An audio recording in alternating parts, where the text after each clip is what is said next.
Olá, sejam todos bem-vindos a mais uma edição do programa especial Anuário do Ceará, uma das plataformas da publicação mais antiga do Ceará. No Anuário, você encontra informações importantes em diversas áreas do nosso estado, uma compilação de dados políticos, econômicos, sociais, culturais e históricos do Ceará. Um dos capítulos traz os detalhes da economia de Fortaleza. No programa de hoje, vamos falar sobre a arrecadação municipal. Para falar sobre esse assunto, eu converso com o homem do fisco, o secretário de Finanças do município, Jurandir Gurgel. Fique com a gente, o programa especial do Anuário já começou.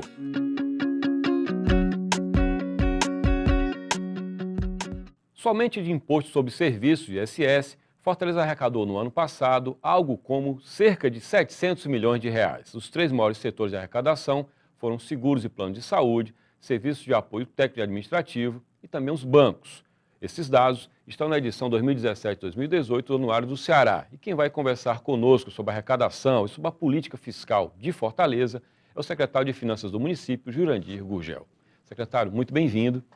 Eu citei um dado que precisamente o senhor até falava antes de começar a gravação, de 679 milhões. Né? Eu falei cerca de 700 milhões de arrecadação de ISS, ou seja, é o principal imposto do município, não é? Até porque ele é muito capilar, né? Ele está aí no dia a dia da cidade, né? E Fortaleza é uma cidade basicamente de serviços. No entanto, é duro, mas é importante sempre lembrar, só o JF, que é o principal hospital, é o hospital de referência da cidade, ele consome, secretário, essa receita que nós temos com o ISS. Ou seja, isso é um retrato do quão pouco sustentáveis nós somos do ponto de vista do caixa. O que fazer, o que a Cefim pensa, planeja, a palavra-chave é planejamento em relação a isso. Bom, uma coisa que você colocou com muita propriedade é exatamente o custeio da máquina. E é emblemático essa questão do IJF. Na verdade, ele consome, o que a gente arrecada de fato é do IPTU de 395 milhões, referência em 2016, não cobre os custos do JF. IPTU, eu falei ISS. Ok, de qualquer forma tranquilo, metade. Exatamente, quase a metade. E aí, de fato, o ISS é o nosso principal imposto. E uma coisa que a gente tem uma clareza, não é privilégio de Fortaleza, essa dependência financeira que ainda se tem das transferências correntes. Então, todo o esforço que os municípios buscam, e Fortaleza também, é de aumentar a sua autonomia financeira.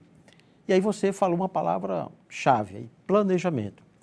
Desde quando nós assumimos a Secretaria de Finanças em 2013, a primeira nossa preocupação foi fazer essa construção estratégica, né, de qual seria, onde nós queríamos chegar.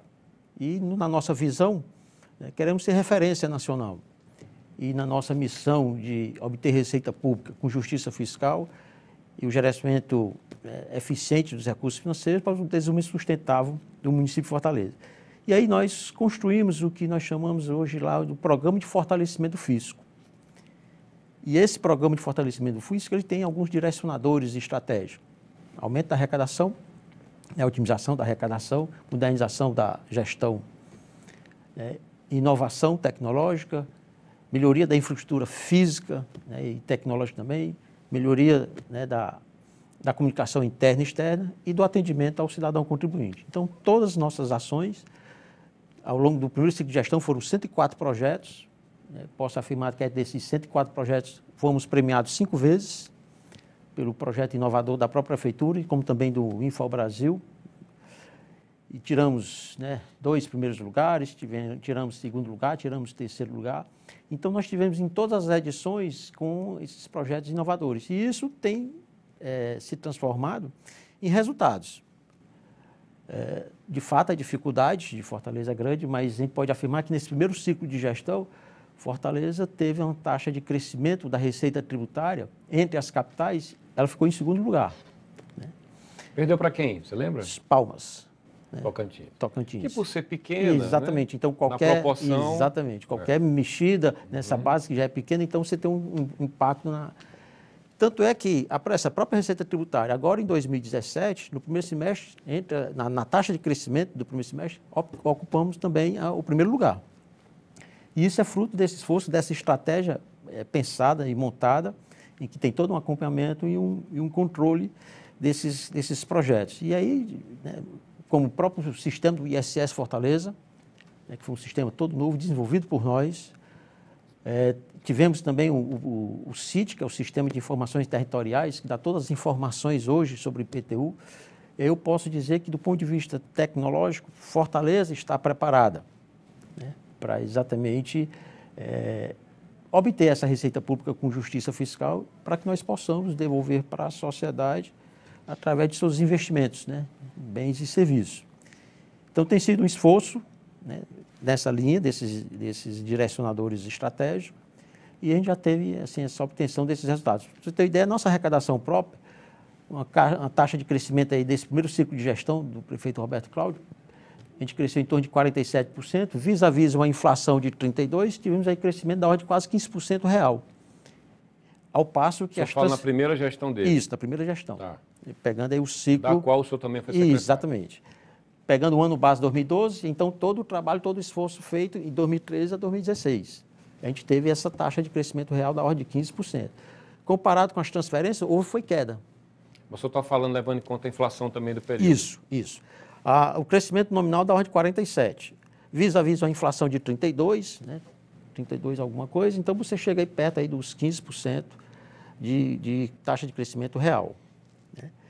E nessa linha de que o que também nos norteia é o que a gente costuma chamar em finanças, né, de os pilares de uma gestão fiscal eficiente. Aumento da arrecadação, controle dos gastos correntes. Isso, nessas duas variáveis, numa equação é para você na busca de aumentar a sua poupança, a poupança pública, mas infelizmente ela não é suficiente para fazer face aos investimentos requeridos pela sociedade. E aí você tem que... Levar investimentos. Para elevar os investimentos. Cuidar do endividamento também. Exatamente. Aí é o outro pilar, é o controle do nível de endividamento. Uhum. E aí isso, como Fortaleza tem uma situação fiscal confortável do ponto de vista de endividamento, o Fortaleza pode se habilitar a contrair uma carteira de empréstimo hoje pré-discutida e negociada com a STN da ordem de 3 bi. Quanto a gente tem de cheque especial, digamos assim. Não é nem especial. Assim, tem como chegar a 3 bi. Tem lastro, né, ele tem capacidade de pagamento e capacidade de endividamento. O que hoje está dificultando, e não só para Fortaleza, mas a grande maioria, tanto dos estados como municípios, é a própria situação fiscal da União. Hoje o impacto é a situação fiscal da União, que ela está quase comprometendo quase 60% da sua receita corrente líquida com a garantia, porque todas essas operações precisam ter a garantia da União. Uhum. Então, hoje o que dificulta os municípios contraírem seus empréstimos necessários é a situação fiscal da União. Agora, ao mesmo tempo, o senhor é presidente pela segunda vez da Associação Brasileira do Secretário de Finanças, chama Brasf, né? Isso. O senhor foi reeleito agora em abril, se eu não me engano. Isso. Segundo mandato. Começa o mandato em junho. Tá. Tudo bem que a situação fiscal da União é terrível, nós sabemos, né? E dos estados, também dos municípios não é diferente. E o senhor fala de Fortaleza numa situação, digamos, se não plena, mas uma situação, pelo que o senhor diz, confortável, né?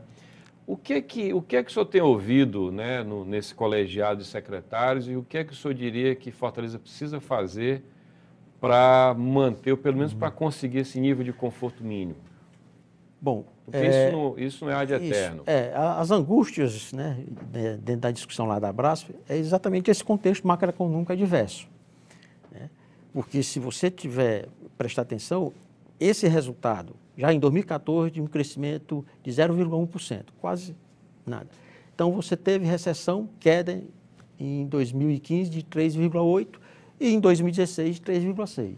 Se a gente parar para pensar que essa queda nesses 2 anos seguidos só tem paralelo na história na Segunda Grande Guerra Mundial, na crise, né, de 1930, na Segunda Grande Guerra Mundial, na segunda crise do petróleo e na era Collor. Então, ela é extremamente impactante. E isso trouxe uma série de dificuldades para os municípios.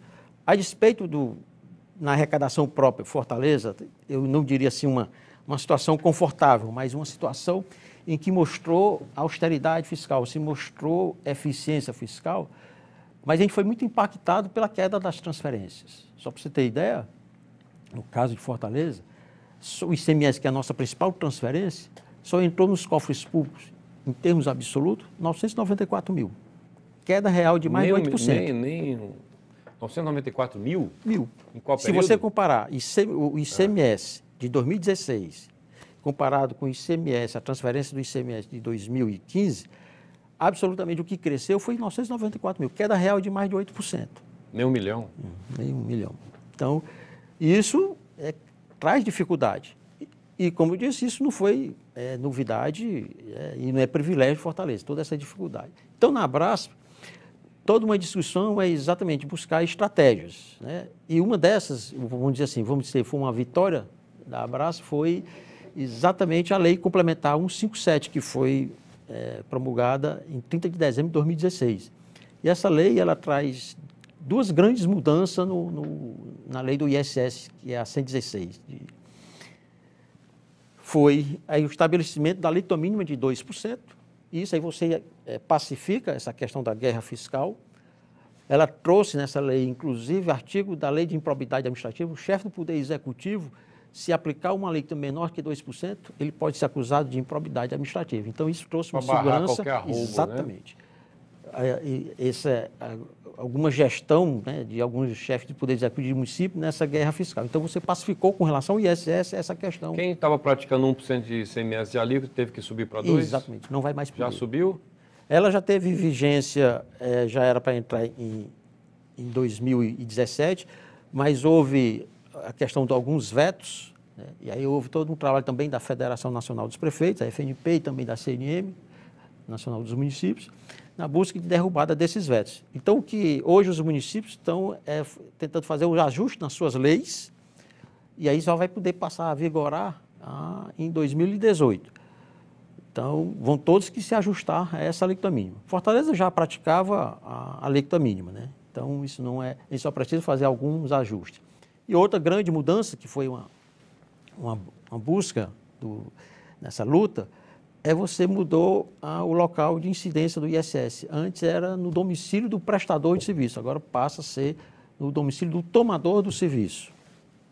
Então, isso foi também uma grande luta, né? Capitaneada aí pela Abrasp, junto também com a...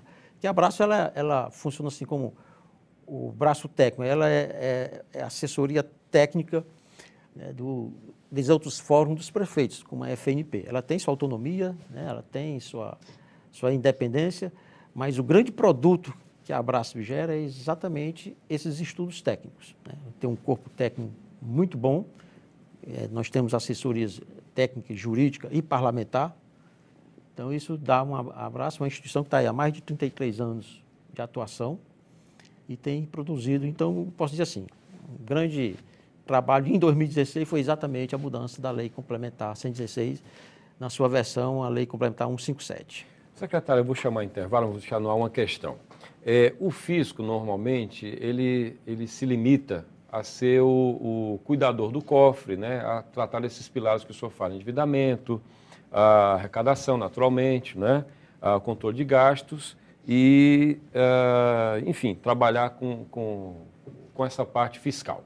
No entanto, a gente sabe que para que um município possa ser menos dependente das transferências, para que ele possa gerar mais receita, ele precisa ser mais proativo. A minha pergunta que eu deixo no ar é a seguinte: em que medida a CEFIM, qual o papel dela dentro dessa ideia do prefeito Roberto Cláudio, que foi apresentado, inclusive, no lançamento do anuário, no dia da apresentação do anuário, em relação à Fortaleza competitiva, né? Como é que o fisco participa desse esforço da cidade de aumentar, de dar mais dinamismo para a sua economia, para que a CEFIM não cuide apenas do cofre, mas ela seja um instrumento também de atração desses investimentos? Queria que o senhor respondesse no próximo bloco.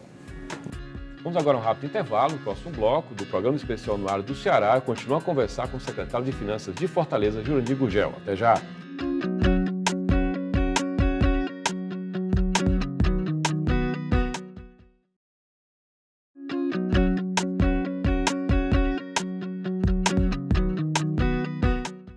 Estamos de volta com o Programa Especial Anuário do Ceará, hoje recebendo aqui no estúdio o secretário de Finanças de Fortaleza, Jurandir Gurgel. Secretário, deixei no ar uma questão. Como a CEFIM participa desse esforço de Fortaleza, nesse projeto Fortaleza Competitiva, que o prefeito Roberto Cláudio anunciou no lançamento do anuário, que ele agora põe na rua, e que modo a CEFIM participa, né, de forma que a CEFIM não seja apenas a parte que cuida do cofre, mas que ela possa ser proativa também no aumento dessa arrecadação? Bom, é importante que se diga que dentro desse programa, esse macro programa de tornar Fortaleza cidade competitiva, algum desses eixos, né, como arranjos públicos privados, como a questão da capacitação, tem a parte de incentivos, né, e incentivos fiscais. Ainda tem oxigênio para dar incentivo? Ainda cabe? Tem. Tem gordura para fazer incentivo? Agora, esse incentivo ele tem que estar casado com algumas, vamos dizer assim, algumas diretrizes. De fato, a gente identificar aqueles segmentos que, de fato, têm um potencial de crescimento. Você dá o incentivo, mas compensa exatamente nessa potencialidade que esse segmento tem para crescer. Então, no potencial de arrecadação que hoje você não tem, incentiva esse segmento, ele cresce e você compensa exatamente pelo volume de arrecadação e produtividade que esse segmento vai ter. Então, a gente lá na Secretaria de Finanças, a gente já criou um grupo de técnicos exatamente para estudar,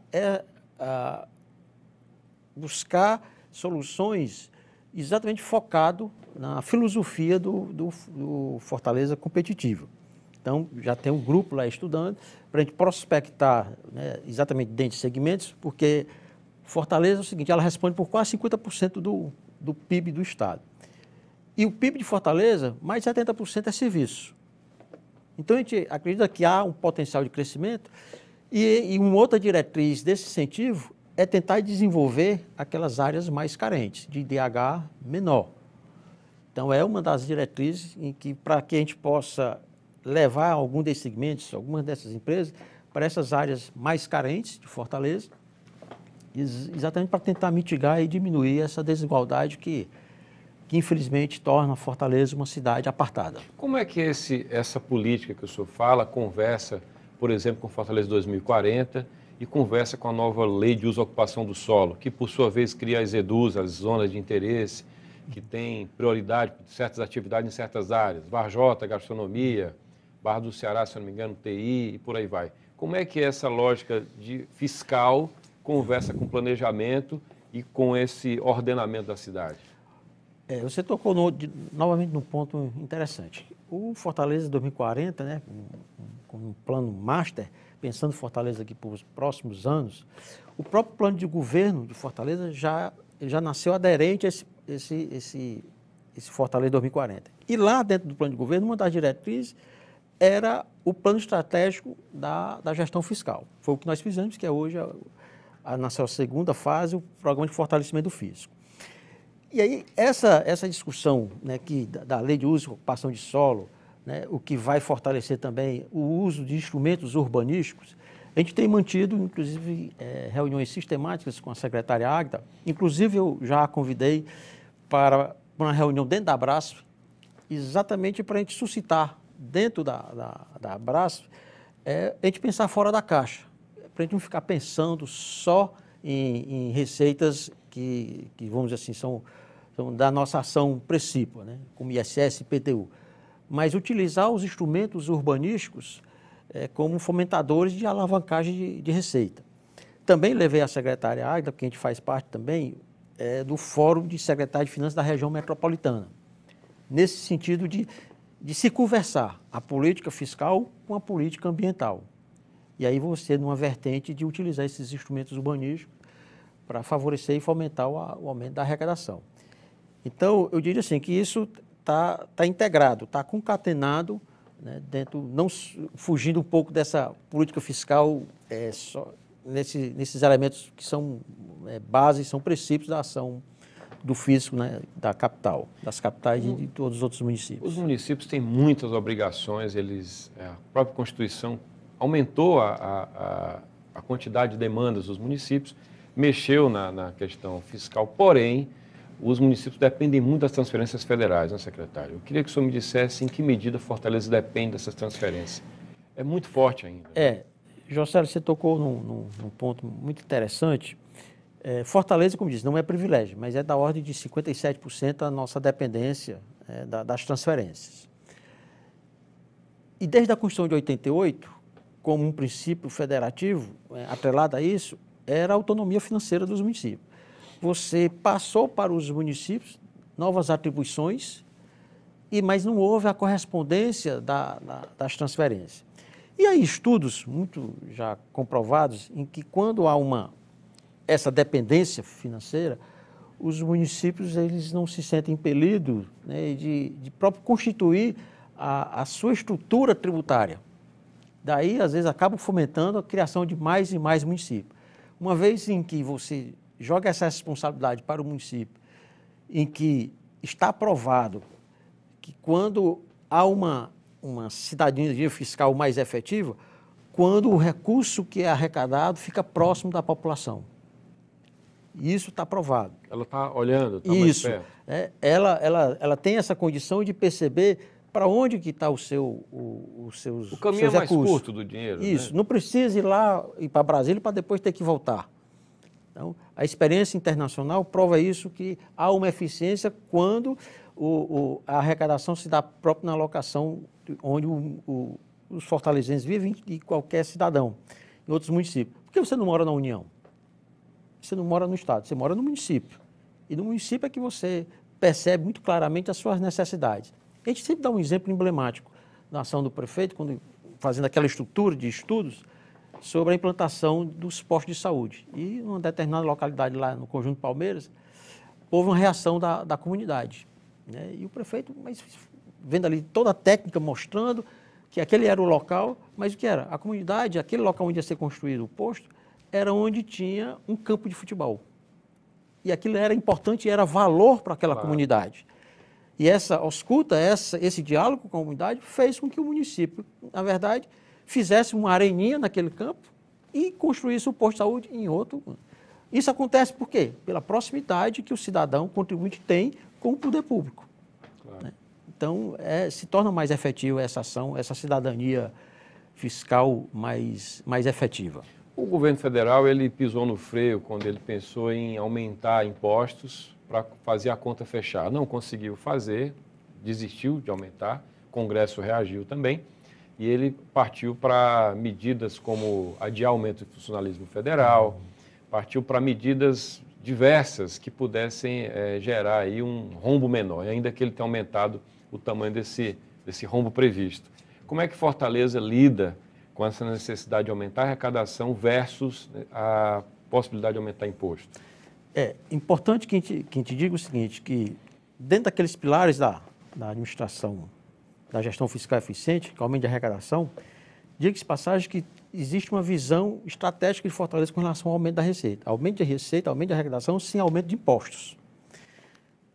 O outro pilar, que é a questão... Que é um discurso também da Cefaz, né? O secretário Mauro tem dito isso também, né? É você melhorar os mecanismos, né, de controles para ter a efetiva obtenção dos tributos. E do lado da despesa é você ter uma racionalização, uma otimização dos gastos, sem comprometer serviço. Então, desde quando a crise ela realmente se cristalizou, já em 2015, em setembro, o prefeito, junto com o seu comitê gestor, já tomou algumas medidas de austeridade fiscal. Como o cenário não mudou em 2016, manteve-se também essa austeridade fiscal. E diga de passagem o seguinte, que Fortaleza continua ainda investindo. Pra você ter ideia, 2014, 2015 foi o maior volume de investimento dos últimos 20 anos. Em 2016, Fortaleza ficou entre as 4 capitais que mais investiu. E dessas 4 capitais, apenas 2 obtiveram resultado primário positivo, Fortaleza e São Paulo. Se investiu, não na mesma magnitude que foi 14 e 15, mas com responsabilidade fiscal. Então, dessas 4 que ficaram no ranking das capitais, que investiram, as 4 maiores que mais investiram, só 2 obtiveram resultado primário fiscal positivo. São Paulo e Fortaleza, da ordem de 209 milhões. Gerar poupança já é sonho, né? E, assim, é muito esforço, mas nesse primeiro ciclo de gestão, Fortaleza conseguiu aumentar aí a sua poupança, embora ainda pequena, mas uma variação de quase 100%. Você sai de 0,06 e foi para 0,12. Então, houve aí um crescimento significativo. Mas, como disse, Fortaleza é uma cidade, né, desigual, apartada, e o número de necessidades sociais são muito grandes. E ela não é suficiente. Quem está precisando, de fato, é que a União dê a garantia e a gente possa investir, que a gente tenha essa condição. Ser secretário de Finanças é dizer não muito mais do que sim? É saber dar o não com inteligência, né? Como é um não com inteligência? É que a pessoa sai satisfeito, né? Pelo menos compreendendo, não diria satisfeito, mas entendendo e compreendendo. Se você dá o não com fundamento, é diferente um não vazio que você não tem nenhuma argumentação. Então, é você ter a força do argumento e não o argumento da força. Esse não é dito para outros colegas secretários, é isso? No mais das vezes? O senhor é o controlador dos gastos, né? Sim. A gente até faz uma comparação com o setor privado. Às vezes o papel do executivo financeiro, às vezes é meio antipático, porque ele quer o aumento da riqueza da empresa. O cara de vendas, ele quer aumentar as vendas, então se ele puder ter um programa de marketing, ele vai utilizar. O cara da produção tiver uma máquina mais produtiva, ele vai querer comprar. Mas aí é o gestor financeiro que vai estar dizendo, essa é a melhor máquina? A gente pode comprar em outro momento, com um custo menor. Então, eles fazem algumas perguntinhas que às vezes são antipáticas. E não é diferente, né? E óbvio que cada secretário na sua pasta da juventude quer fazer suas políticas, né? O do turismo quer exercer e fazer suas políticas. Mas somos nós que temos que estar dizendo, olha, a situação fiscal é essa. A gente é que sabe o custo, né, de arrecadar. E aí a gente tem que, de fato, às vezes, né, dar algumas diretivas que causam certa frustração. Eu imagino. Mas no setor privado é muito parecido, isso. como o senhor diz. Né? E aí o setor privado gerar valor para os acionistas. E nós gerarmos valor público para a sociedade. Para concluir, secretário, tem uma pauta que é muito corporativa, mas enfim, concurso, né? Desde a gestão anterior, eu digo a gestão de Luiziane, houve um concurso, voltou-se atrás. Como é que está na agenda da prefeitura hoje o concurso para a Cefim? Hoje, né? Eu digo o seguinte, a messe é grande e os operários são poucos. Então, a Cefim está aí quase 15 anos sem concurso. E outra, assim, tempo, né? E muitos já servidores se aposentando, e é fundamental que nós tenhamos o concurso. Já levei o pleito ao prefeito, ele aprovou, já fizemos o contato para auditor e analista. Tá. Porque a Cefim tem duas grandes áreas de negócio, a área de arrecadação e a área financeira. Nós somos os gestores financeiros do município. Então, toda a contabilidade geral, toda a gestão financeira das aplicações, o controle do endividamento dá nessa área. E a parte de arrecadação, tributação, fiscalização, nessa outra área. Então, vai ser concurso para auditor e para analista. Tem previsão? Isso. O nosso sonho é que a gente ainda realizasse este ano. A gente fez contato com algumas instituições, já mandamos as cartas, estamos conversando com a CEPOG, definindo detalhes, né, da definição do edital. O senhor é um sonho esse ano. O senhor trabalha com esse sonho para ser real? Isso. Mas a chamada ocorrendo em 2018 e de forma assim, responsável e paulatina, tendo em vista ainda a situação que merece... Quantas vagas deve ser? Você tem ideia? Quantas? 50 para auditores e 40 para analistas. Imagino que quem está em casa assistindo, estudando, vai estudar mais agora. Estudem, que o município precisa de profissionais muito bem qualificados. Secretário, muito obrigado por você ter vindo. Desejo boa sorte, então, na Cefim. Agradeço. Obrigado. Eu conversei com o secretário de Finanças de Fortaleza, Jurandir Gugel. O programa de hoje termina por aqui, mas não esqueça, você pode ter acesso ao conteúdo anuário do Ceará pelo site. Acesse o endereço que você está vendo aí na tela. Agradeço a sua companhia. Até lá!